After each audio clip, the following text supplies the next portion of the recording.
Hello, everyone. I'm Dr. Sasha Thomason, and I'm the Program Director for the Animal Facilities Inspection Program within the Kansas Department of Agriculture.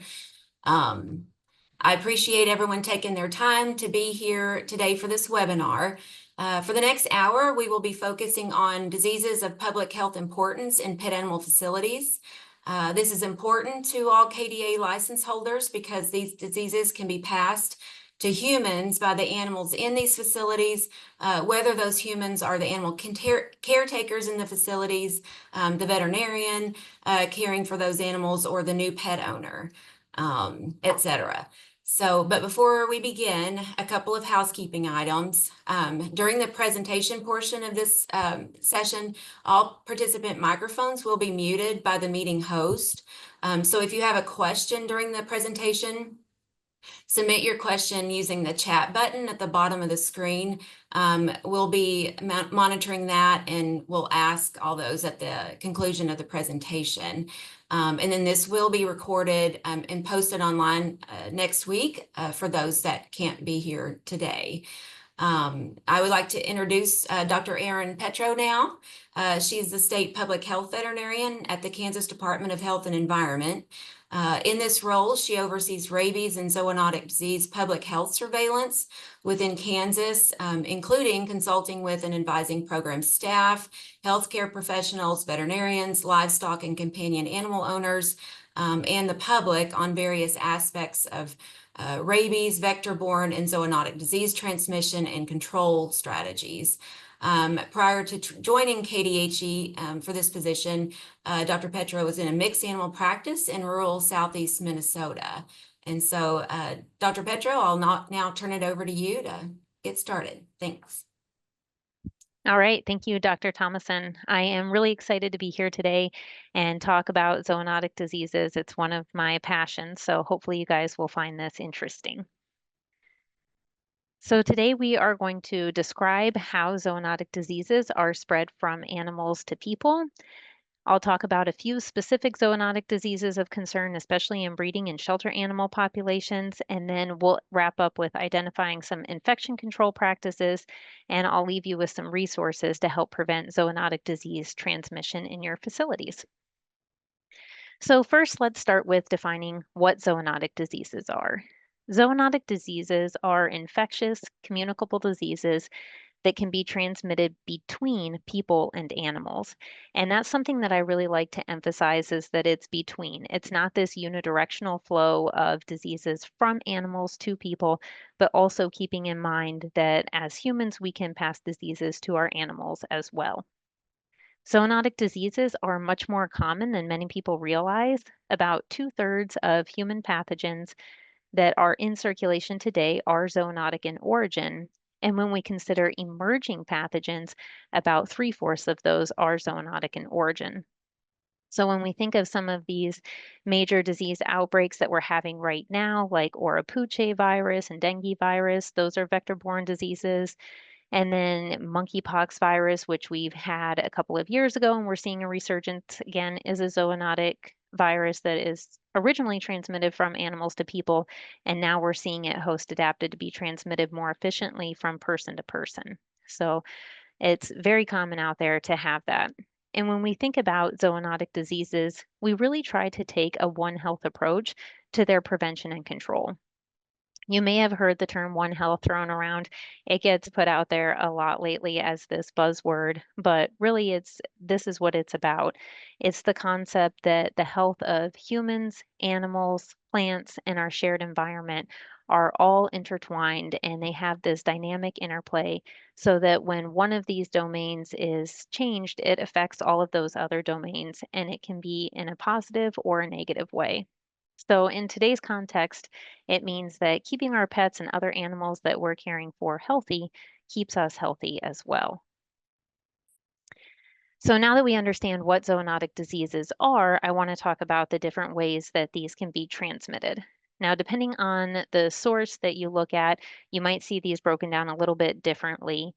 I referenced the National Association of State Public Health Veterinarians Compendium on Veterinary Standard Precautions. They break it down into three main routes, which are contact transmission, vector-borne transmission, and aerosol or droplet transmission.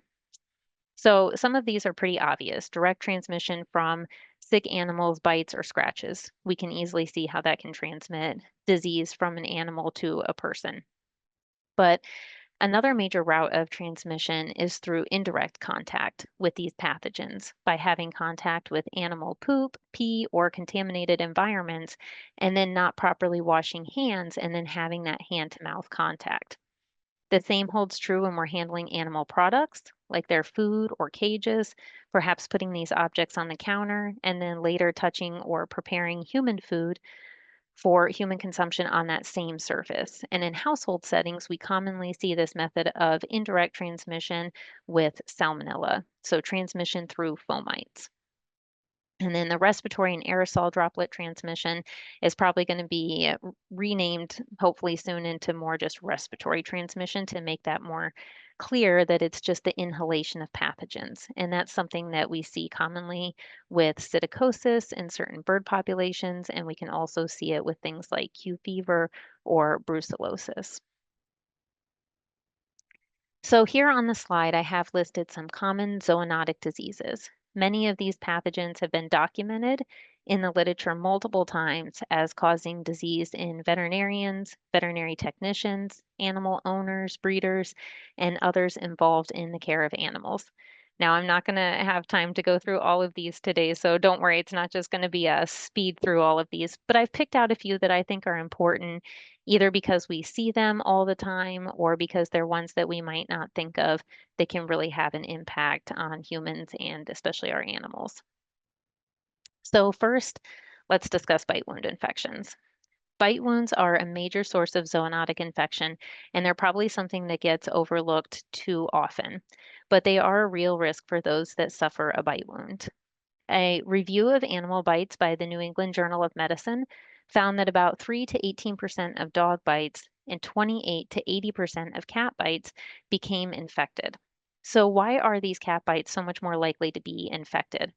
Well, it's because of the nature of how cats bite. So if you look at the lower picture there of the hand with that single puncture wound, that's a cat bite. And as you can imagine, the cat's tooth going into that wound and inoculating bacteria into this area makes it a really great environment for bite wound infections. Whereas a dog bite tends to be a more crushing or shearing type injury. So we will definitely see injuries with dog bites, but not as much infection. The median time from bite to signs of infection developing was 12 hours for cat bites and 24 hours for dog bites. So this really underscores the importance of timely and appropriate medical care beyond simply evaluating for the risk of rabies, which is what most people jump to when we have an animal bite situation. Now, I think we all know that dog and cat mouths can be really nasty, but even I was surprised to see in this study that the median number of isolates per culture of was 5. So 5 different bacterial organisms growing in 48% of dog bites and 63% of cat bites having mixed aerobic and anaerobic infections. So what does this mean? It means that we can see treatment failure if people aren't put on the right course of antibiotics. It can mean that people need to be on multiple different antibiotics to treat this infection, and that increases your risk for GI upset, treatment failure, and other complications that require more intense intervention. So you might be wondering why I started with something as obvious as bite wound infections. And that's because animal bites are incredibly common. In fact, half of all Americans will be bitten at some point in their life, with most dog bite victims being children. On top of that, children are more likely to be severely injured from dog bites, so preventing them is really important. Animal bites are also very costly in terms of healthcare associated costs. According to the American Veterinary Medical Association, insurers paid out 1.12 billion with a B dollars in liability related claims to dog bites and other dog bite related injuries in 2023. Furthermore, the average cost per dog bite based on insurance claim data was over $58,000 in 2023. And I was looking back at some of my notes from previous years, and in 2021, that figure was 49,000.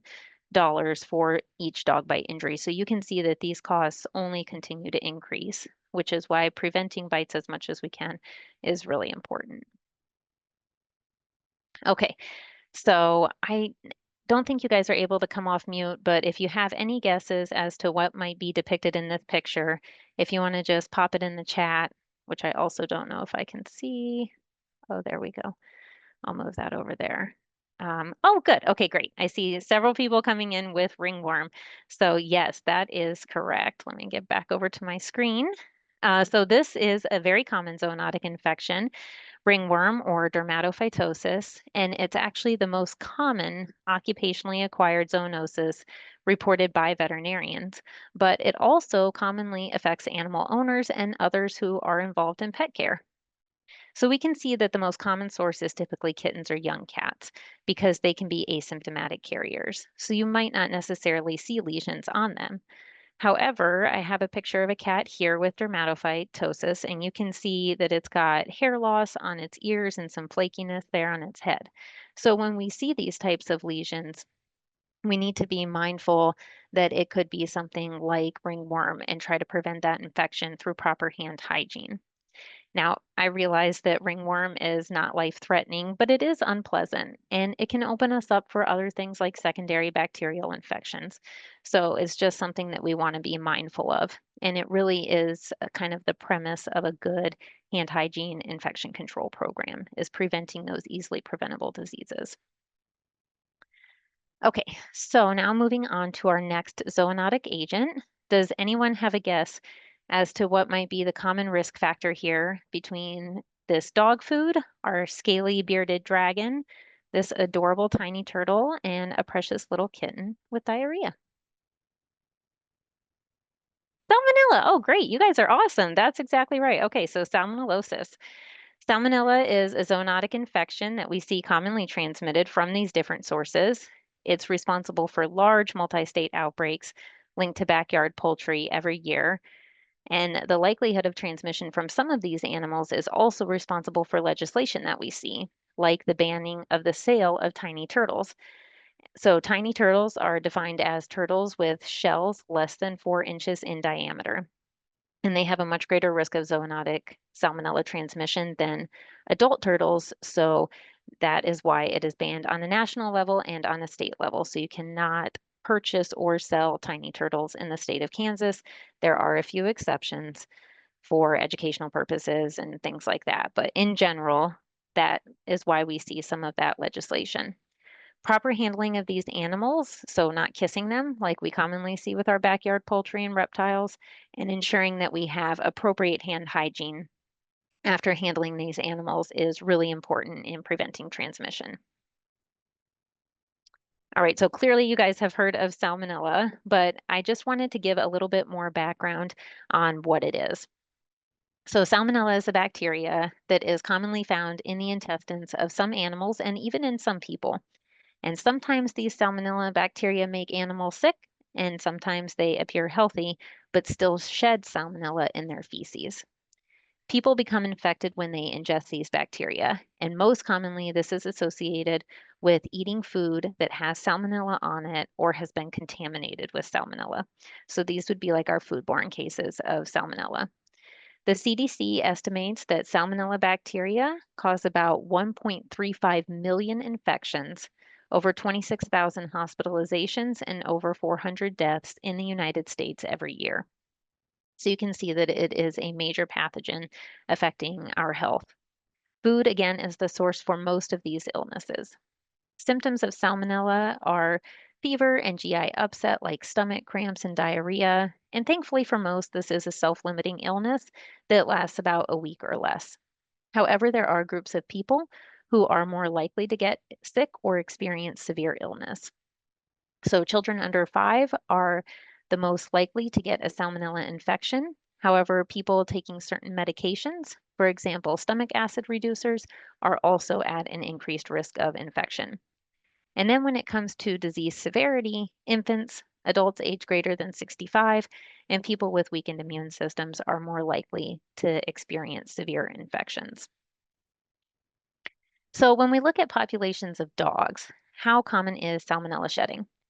There are a few different studies that have aimed to answer this question, and what they found is that prevalence is extremely variable depending on the population of dogs that were studied. A series of papers that looked at pet dog populations found prevalence ranging from 1% to 20%, which is a really wide range. Another paper looking at racing greyhounds and sled dogs found much higher prevalence of fecal salmonella shedding at around 70 to 90%. So in some situations, nearly all dogs are shedding salmonella or were during this study. And then there was a 2013-2014 study of shelter dogs in Texas, and they found that about at any given time, 5% of those dogs were shedding salmonella. So, why do we see such differences? What is driving these vastly different prevalence risks? In short, it's the lifestyle of the dog and the way in which that it is cared for. One of the biggest risk factors for fecal salmonella shedding is feeding raw meat diets to dogs. And that's why we see such a high incidence in our greyhound and sled dogs because they are commonly fed raw meat based diets. A 2008 study found that dogs that were fed raw meat based diets had over 22 times the odds of fecal salmonella shedding as compared to dogs that were not fed raw meat diets in the previous 2 months. So it is a major risk factor that's been identified. So we talked about the risk factors for salmonella in dogs in the previous slide, and that feeding raw meat-based diet is a major risk. But what are our risks to humans? Well, the answer is clearly yes. When we have salmonella in our pet environments, it is a risk to humans. We can see this evidenced by a number of outbreaks associated with raw dog food, which is the top study, and that one was out of Canada. It identified 40 cases of multi-drug resistant salmonella infection linked to feeding raw meat-based diets. And then the other exposure source was contact with calves. So this was a multi-species outbreak that affected dogs, cattle, and humans. And in that, 33% of cases were hospitalized, and you can see that 43% of cases were in children less than 5, which is what we would expect, having those younger age populations more affected. In the US, we've had a series of outbreaks associated with dry dog food, actually, and then also a pretty good size outbreak linked to feeding pig ear treats. So this underscores that, pet products can also be a source of infection for humans, not just contact with animals that are shedding salmonella in this case. All right, so now shifting gears a bit, we'll move into intestinal parasites. And for today, I'm just going to focus on roundworms and hookworms, although there are certainly other parasites that are transmitted through the feces that are of public health importance, like toxoplasmosis in cats. So first we'll start with roundworms. And I'm going to get my pointer ready. So on the slide, you can see the life cycle of the roundworm parasite. And for ease, I'm just going to refer to the dog in this. The cat life cycle is essentially the same. There's just a few little differences. So the life cycle starts out with the dog having adult worms in its small intestine. Those worms mate and make eggs. The eggs are passed in the feces, which is this fresh egg that's passed in the feces. And in this stage, the egg is not infectious, so it's unembryonated. It needs time to mature in the environment, anywhere from 1 to 4 weeks, depending on a few different factors. After that egg has embryonated and it's in a stage that we call the L3 larvae, that makes it infectious. In the most simple way, a dog then ingests that infectious egg, and the egg is swallowed, migrates through the lungs, up the bronchus, through the esophagus, is coughed up, and then goes back into the small intestine, matures into an adult, starts the life cycle all over again. However, dogs aren't the only ones who can become infected in the environment. We can also get what we call paratenic hosts. And in this depiction, they have a rabbit and a duck as a paratenic host. And what happens are these animals ingest this infectious egg out of the environment. However, since this parasite is not host adapted to a rabbit, it makes tissue cysts. And then when the host eats the animal and eats that tissue cyst, the parasite starts its maturation and migration, and the cycle starts over. and goes to the large intestine, matures into an adult worm. You get the eggs back out. We can also get infection across the placenta or through the milk from dogs that are infected. And usually this is going to be so in an adult dog, they develop sort of like an immunity to getting these adult roundworms. You can get patent infections, but it's more common that when an adult dog ingests these roundworm eggs, they go to the tissues and they create those tissue cysts, just like they do in our paratenic hosts. Then when the dog gets into late gestation, these larval stages in the cysts are activated and they're transmitted through the placenta or through the breast milk. So you can get puppies and kittens that are born infected with roundworms or that are infected through nursing. And that's why we want to start deworming them early and often in those first few weeks of life. So then you notice that there's also a human over here on the side. Humans can also become infected with roundworms, kind of like our paratenic hosts. They can do it directly through ingestion of this embryonated egg. And basically, that means that it's fecal oral transmission. So a human's hands or food perhaps is getting contaminated with this embryonated egg, and then they ingest it. Humans can also be infected by paratenic hosts.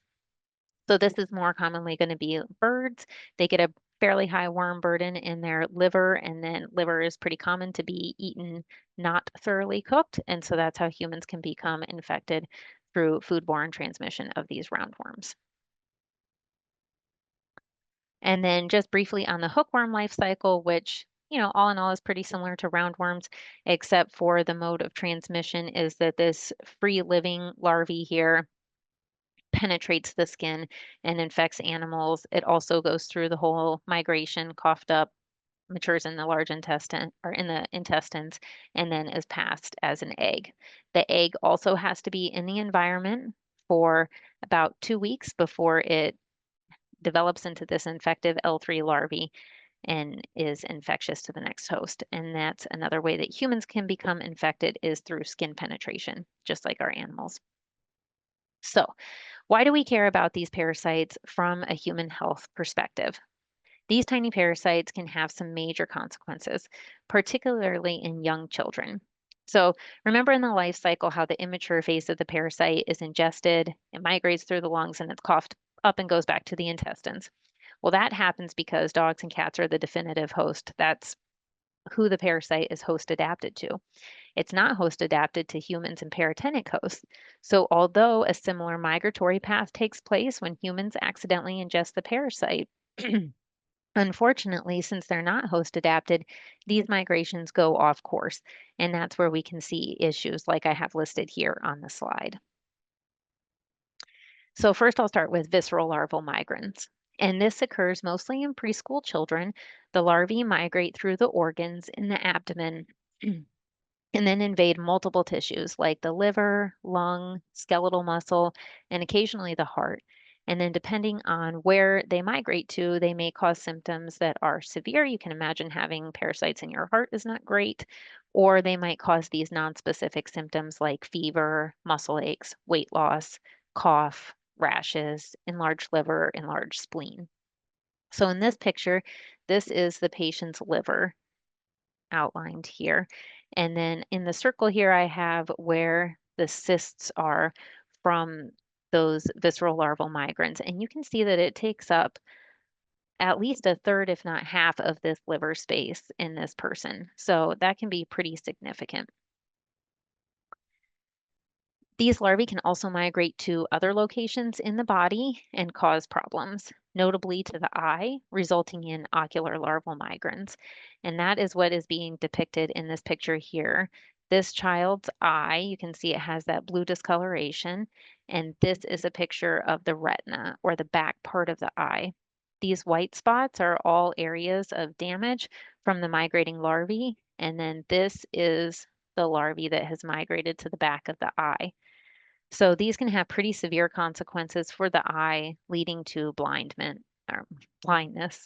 Involvement is typically unilateral, so it only affects one eye most often.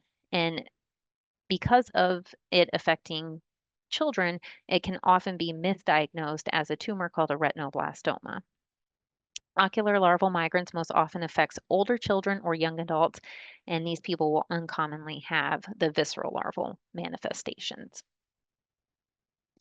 So finally, kind of the least severe but still uncomfortable condition is cutaneous larval migrans caused by hookworm parasites. This condition is also known as creeping eruption, where migrating larvae cause these really itchy, red, snake-like tracks in the upper layer of the skin.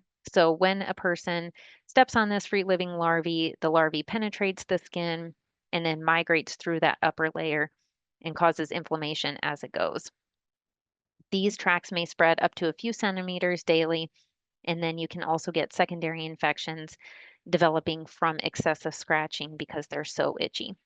The most common location for cutaneous larval migrans is the foot from people walking barefoot in contaminated areas. So that picture might not look so bad, but we can also get some other complications like this picture here. And this is a bullous complication from the migrating larvae. So you can see the migrating larvae here within these bulla that are just fluid-filled cysts on the bottom of this person's foot. And then you can also get migrations to other areas distant from the foot. So for instance, this person has cutaneous larval migrans through the abdominal skin, and sometimes these parasites can also migrate to the eye, leading to inflammation of the retina and visual impairment. All right, so enough with parasites. Now we'll move on to a bacteria. So I wanted to spend some time talking about brucellosis since it's something that we see in breeding animal populations, and we're increasingly seeing it in shelter populations in certain geographic areas. There are several different Brucella species, and that's what this sort of picture is depicting here. I wanted more of a life cycle, but I couldn't get everything that I wanted, so this is what I have.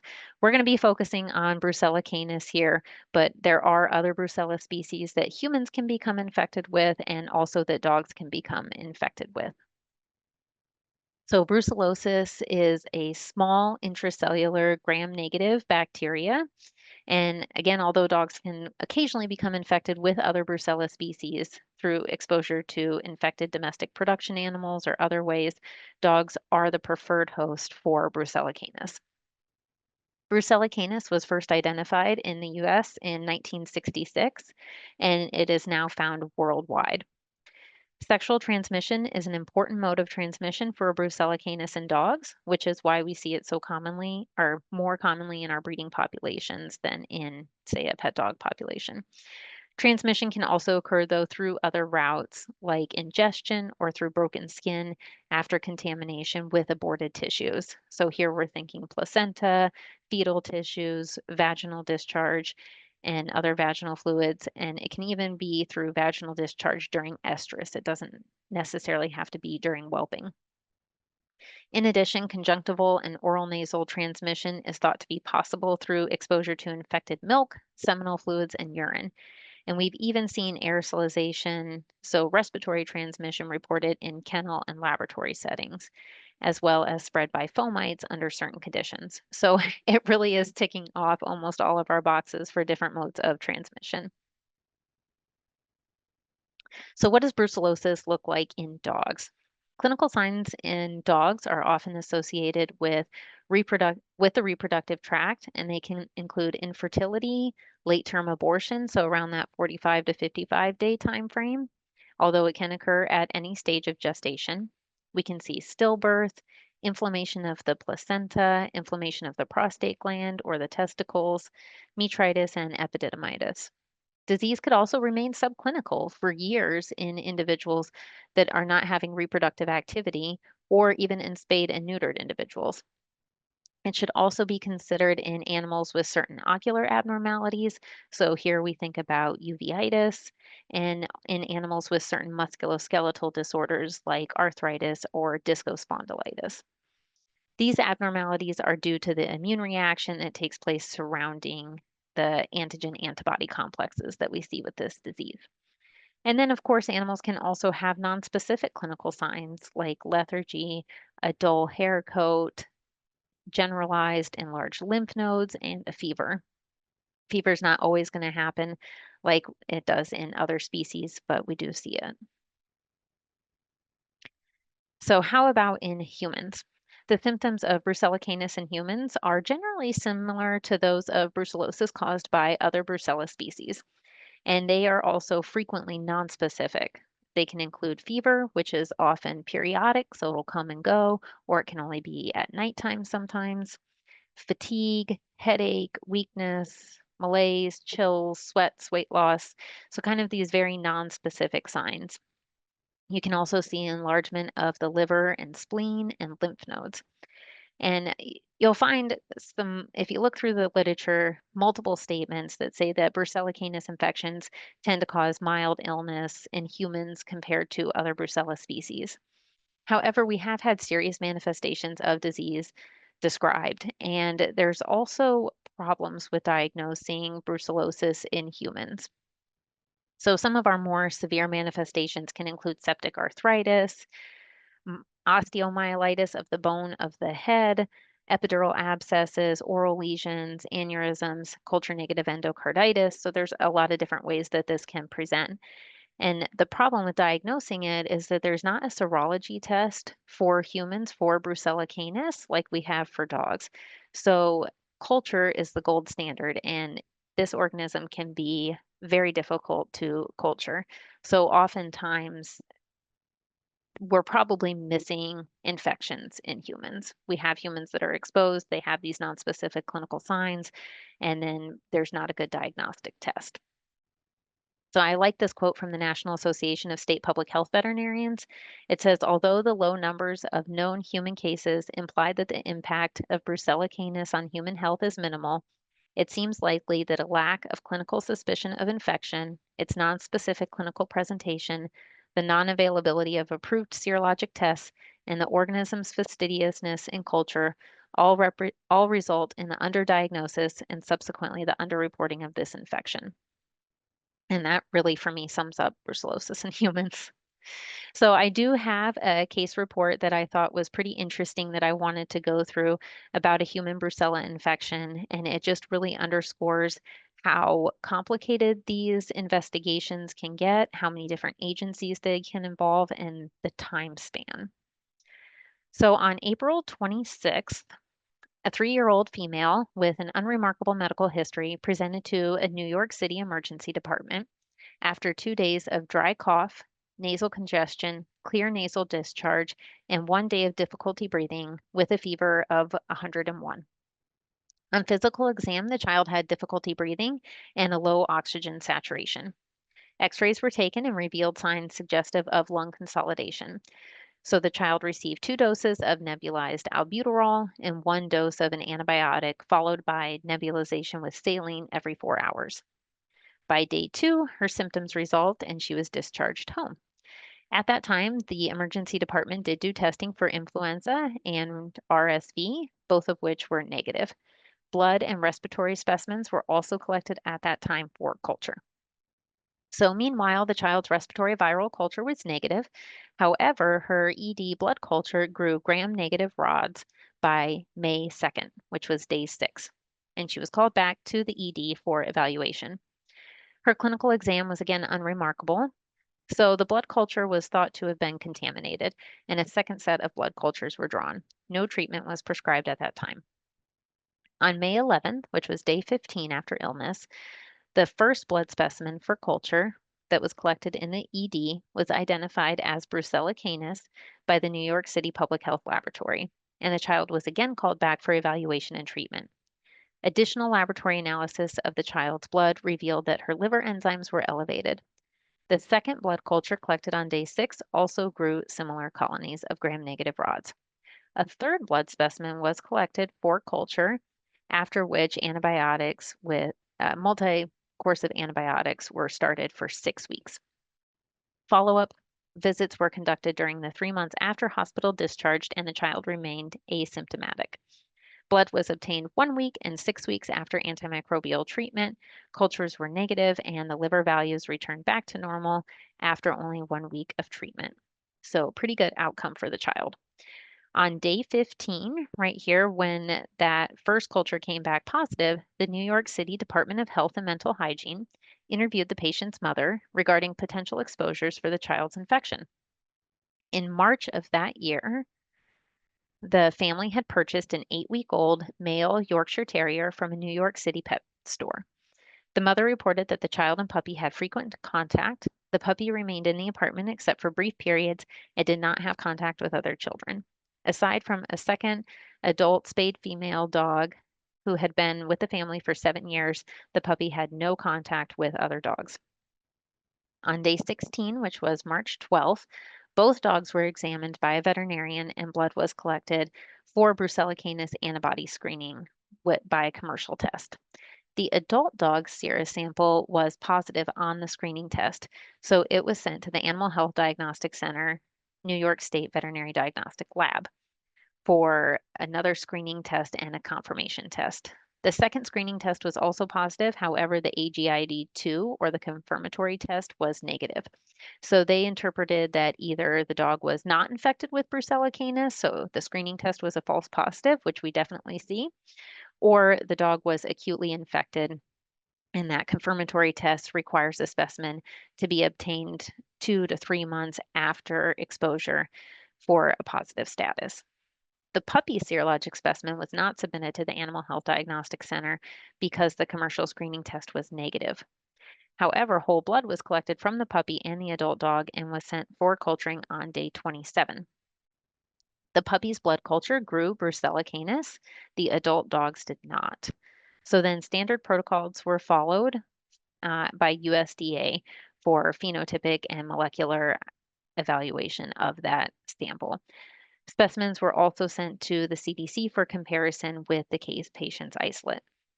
On day 35, the New York State Department of Agriculture and Markets contacted the pet store that sold the puppy, and the store owner stated that the puppy and its litter mate were purchased from an Iowa breeder. They arrived at the store in March and they sold quickly. So on June 19th, the Pennsylvania Department of Health was notified that one of their residents had purchased the affected puppy's litter mate. After investigation, Pennsylvania Department of Health reported that this female puppy had serum tested at the Animal Health Diagnostic Center, and both the screening and the confirmatory tests were positive. So no blood culture was confirmed because we had those two positives. Among those exposed to the second puppy were a child and a pregnant woman. Due to the difficulty of successfully treating Brucella canis infection in dogs and the potential complication risk if infection occurred in the pregnant woman, the Pennsylvania Department of Health, in consultation with the referring veterinarian, recommended euthanizing the puppy. The owner was reluctant to euthanize and so preferred to have the puppy treated, spayed, and retested. On follow-up testing, the puppy remained positive for Brucella canis. However, the owner did not elect to euthanize their pet. On day 40, the New York State Department of Agriculture notified the Iowa State veterinarian that a puppy with canine brucellosis was sold to a New York City pet store, and its litter mate had originated from that Iowa breeder. The Iowa Department of Agriculture and Land Stewardship then started their investigation of an authorized commercial breeding facility and collected blood specimens from the dam and the sire of the two puppies. Both of these parent dogs were positive on brucellosis test at the Missouri laboratory and were euthanized. The breeding facility was issued an order of quarantine on June 19th. On July 9th, blood samples from 70 eligible dogs at this facility were tested by the USDA National Veterinary Services Laboratory in Ames, Iowa. 13 dogs that were positive by this test were euthanized. On August 20th, an additional 56 dogs were tested, including the remaining eligible dogs, plus those that had attained 6 months of age. 5 positive dogs were found at this testing event and were euthanized. On September 25th, 53 of the remaining test-eligible dogs were negative for canine brucellosis. And in this protocol for Iowa, they required 2 negative tests before being released from quarantine. So on October 29th, 66 dogs were tested who were 6 weeks of age and older and were all found to be negative. The facility was then released from quarantine on November 8th. So if you look at this timeline of infection, I color coded it by the different agencies that were involved, and you can just see all of the different players who were involved in this investigation, the time span that it took, starting with the first exposure and shipment of the puppies in March, all the way till the end of the quarantine of the breeding facility in November. So like many zoonotic infections, this infection was a multi-agency response, and it also happened to be a multi-state response. All right, so now that we've discussed a few specific pathogens, I wanted to talk about how to prevent these pathogens, especially as it relates to zoonotic transmission. So first is hand hygiene. Consistent, thorough hand hygiene is the single most important measure that veterinary personnel can take to reduce the risk of zoonotic disease transmission. And that is why we start with it, because most of our common pathogens are transmitted directly from hand to mouth contact. So either directly from sick animals or indirectly through the environment, like we talked about with those different salmonella outbreaks. Hand hygiene consists of hand washing with soap and water, the use of alcohol-based hand rubs, and appropriate use of gloves given the different situations. Soap and water should be used anytime there is visible debris on the hands, such as feces, blood, urine, dirt, etc. The water temperature actually does not change the effectiveness of hand washing, although cooler water may help keep hands from getting dried and cracked as easily. Effective hand washing requires at least 20 seconds of friction or scrubbing. So you want to make sure that you are washing for the appropriate amount of time, which is one of the things that we find the most is that people are just not scrubbing their hands for long enough.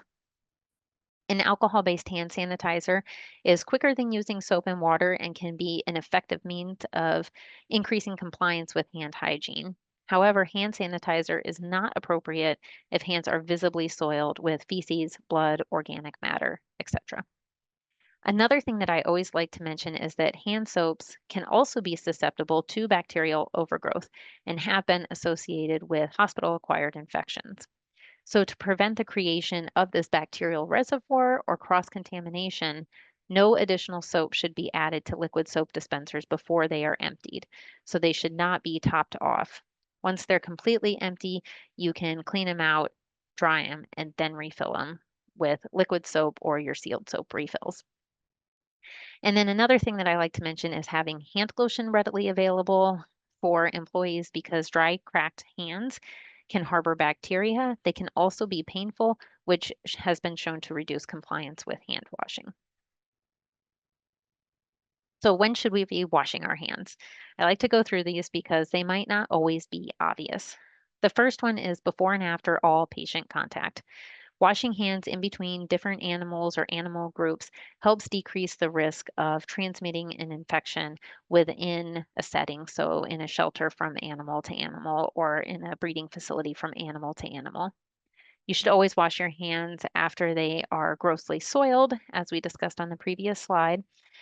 And then hands should always be washed after removing gloves, which is something that people might not think of because they tend to think of gloves as like this impermeable second skin that kind of negates the need for hand washing. But hands can become soiled or contaminated during removal of gloves, or the gloves could have perforations in them, which can go unnoticed, especially if they're small. So you can still get contamination of your hands.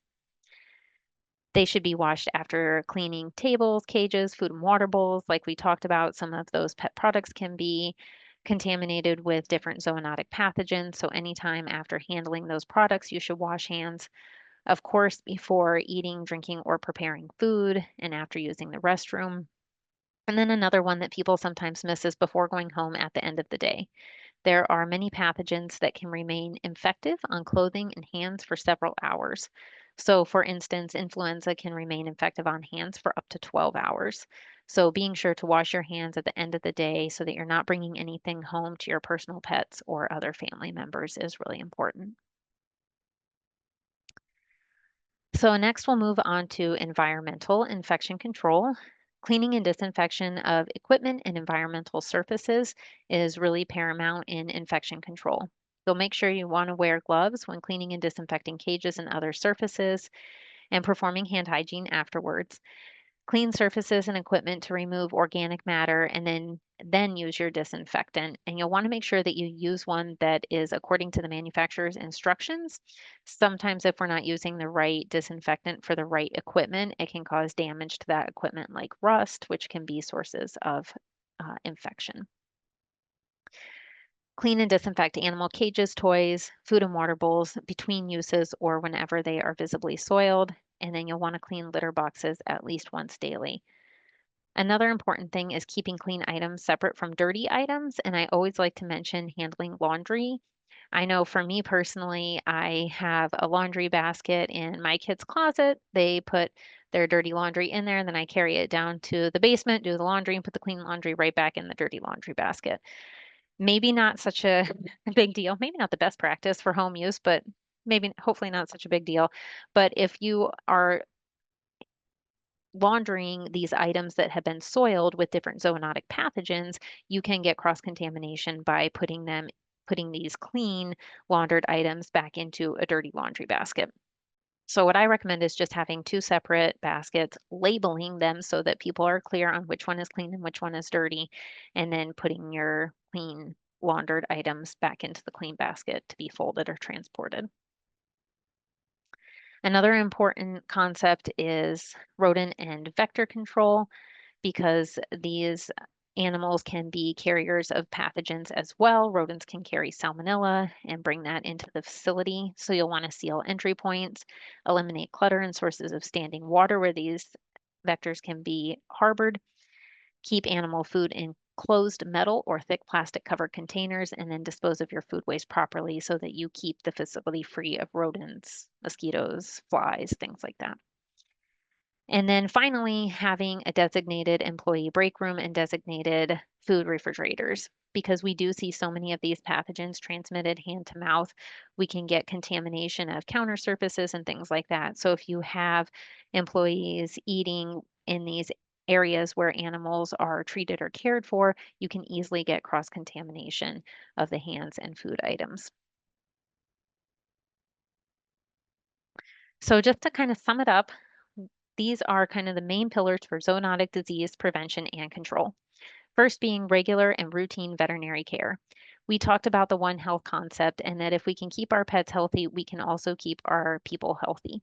So that means regular and routine veterinary care with flea, tick, and heartworm preventive every month, year round, to help do that preventive medicine. You might also talk to your veterinarian about screening tests like annual fecals or regular deworming, and then screening tests for new animals that you're bringing into the facility, depending on the type of facility that you have.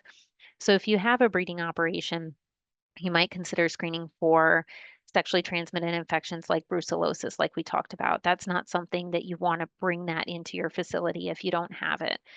For shelter populations, you're probably not going to have that ability to screen animals before you bring them in, but you can make sure they're healthy, possibly screen them for different things depending on your area and the disease that you have before you bring them into the larger population of apparently healthy animals.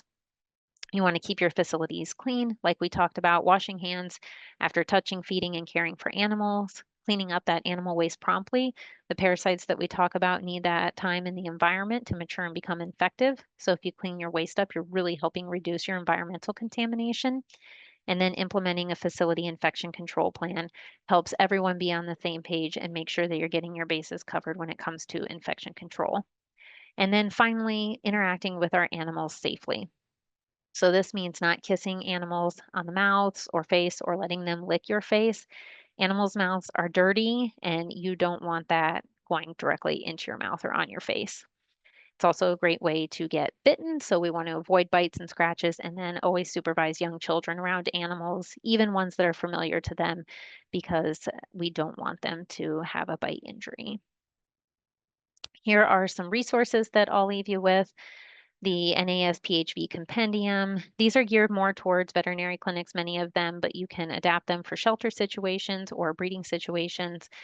And they all have a little bit something different to offer. I will say this infection control program for dogs and cats is by Dr. Jane Sykes and Dr. Scott Weiss. It's a very in-depth article on infection control. It's really geared towards small animal clinics, but it gives a lot of great background and information. And then the other resources are really helpful as well.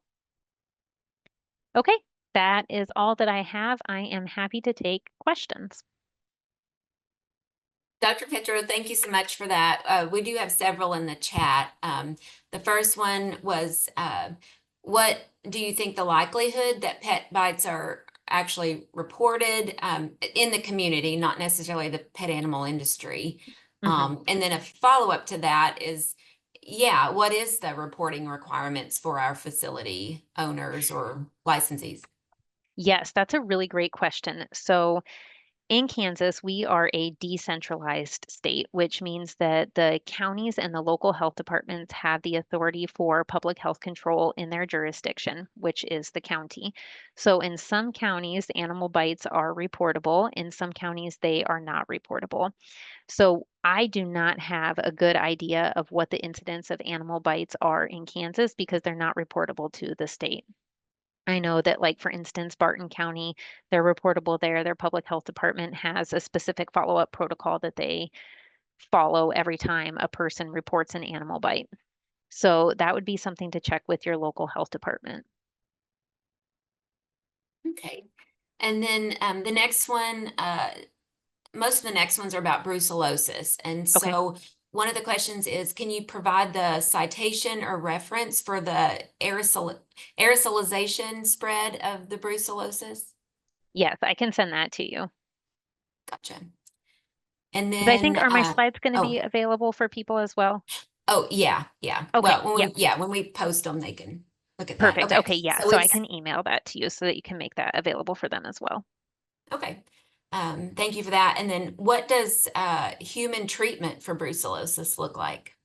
Yeah, that's a really good question. It's complicated. So when we have a case of brucellosis in an animal, well, especially Brucella canis because it's so hard to diagnose since there isn't a serology test, we recommend a fever watch for those people for 6 months after the last contact with that infected animal.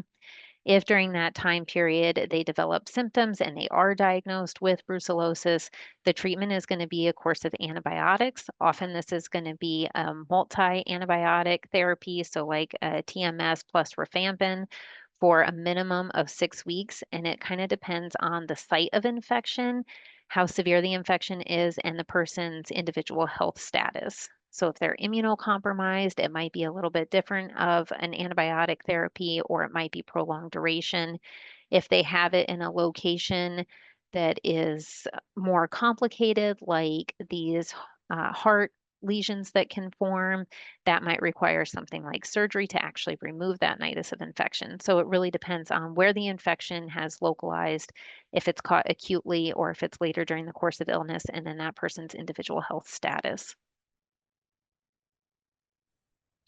Okay, and then one of the questions was how many cases of brucellosis reported in Kansas in 2023 by species? I know of the one dog, and Hmm. then what about humans and Yes. So anything else? humans, I am not sure. I would have to look and see how many humans. I also know of the one dog, and I don't know of any other animal cases. I will say that I work very closely with the Kansas Department of Ag, and that's something that we've talked about is brucellosis, but it's not directly reportable to the state health department. So I am not aware of any others, but I don't want to say that there haven't been because that's reportable to the Department of Ag. And that's the case I remember as well. So Yeah, yeah, I don't think there's any others. But it's worth noting, it's not commonly tested for. So you have to test to, get right, a positive to report it. So, right. okay. So how many people in Kansas, it's kind of, well, similar question. How many people in Kansas are typically infected with hookworm, roundworm, and brucellosis? So, Yeah, so that kind of brings to light the problem that we have with public health surveillance. So we are only made aware of cases that are perhaps unique. If there's something that a physician sees that they're like, oh, that's weird, should I call the health department?